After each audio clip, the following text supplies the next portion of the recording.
Reuters World News on Tuesday, September the 25th, 2018.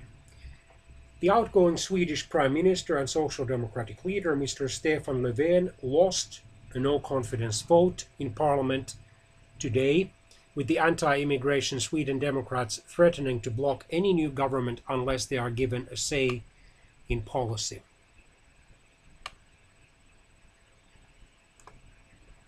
In the recent Swedish parliamentary elections, the Sweden Democrats were the biggest winners, gaining 13 seats and now having 62 seats out of 349, consolidating their position as the country's third biggest party after the center-left Social Democrats and the center-right moderates.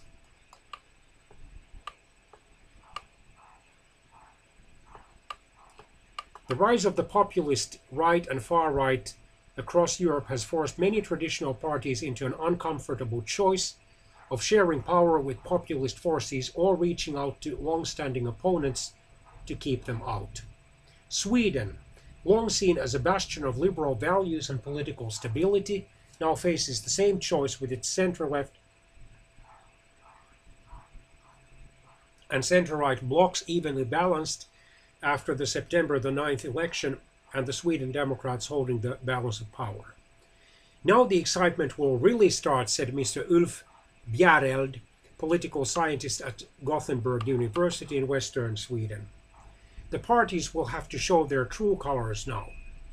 The Sweden Democrats have been shunned by all other parties since entering the parliament in 2010, making any tie-up unlikely. But if there is no viable government after 4 attempts by the Speaker, then a new election would have to be called within 3 months, with the main parties likely to face a similar dilemma again. Voters delivered a hung parliament in the September the 9th election when Prime Minister Löfven's center-left or left-green bloc 144 seats and the center-right opposition Alliance for Sweden 143 seats, with the Sweden Democrats picking up the remaining 62 seats. A new government could take weeks or months, as was the case in Germany and Italy, to thrash out. The Speaker or Chairperson of Parliament will start discussions with party leaders on Thursday, September the 27th. After Prime Minister Löfven's ousting, the Speaker of Parliament is now seen turning to Mr. Ulf Kristersson, leader of the biggest alliance party, the center-right moderates, to try to form a new administration. But lacking a majority, Mr. Kristersson needs support either from the Sweden Democrats, who want to freeze immigration and have a vote on membership of the European Union, or the center-left.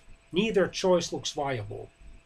If the alliance parties choose to try to govern as the smallest bloc, then they make themselves totally dependent on the Sweden Democrats, said Prime Minister Löfven. The Sweden Democrats want a voice on immigration, welfare and crime policies as the price for supporting a new government. Incidentally, in Sweden's western neighbor Norway, a similarly populist party, the Progress Party, has shared power with the center-right Høyre since 2013, and the most recent Norwegian parliamentary elections in September 2017 gave enough seats to the center-right political parties for that minority government to continue in power. We will do everything in our power to stop any attempt to form a government, do everything to bring down every government which does not give us a reasonable influence in proportion to our electoral support, said the Sweden Democrats party leader, Mr. Jimmie Åkesson. The alliance of the moderates, center, liberal and Christian, or centrists, liberals and Christian Democrats, has said it will not negotiate with the party.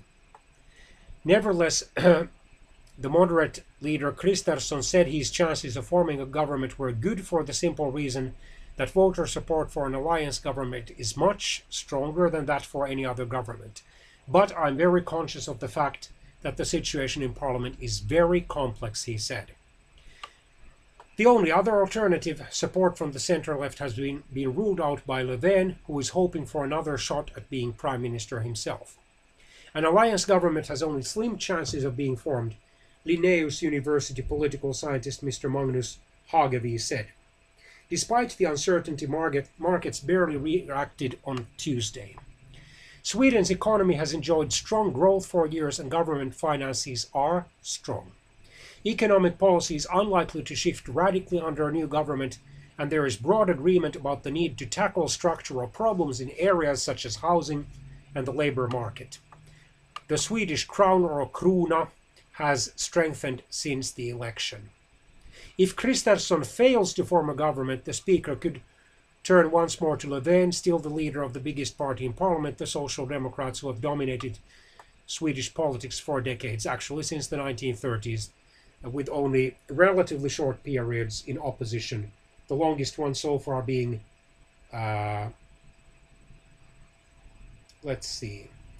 longest one being, however, as recently as from 2006 to 2014, when the Alliance for Sweden was able to govern Sweden first with a narrow majority and then with a plurality of seats. I want to lead a government that has broader support in the country's parliament and that allows us to leave stalemate of bloc politics, Löfven said after the no-confidence vote. He hopes that the aversion of the centre and liberal parties for the Sweden Democrats will outweigh the political differences they have with his Social Democrats.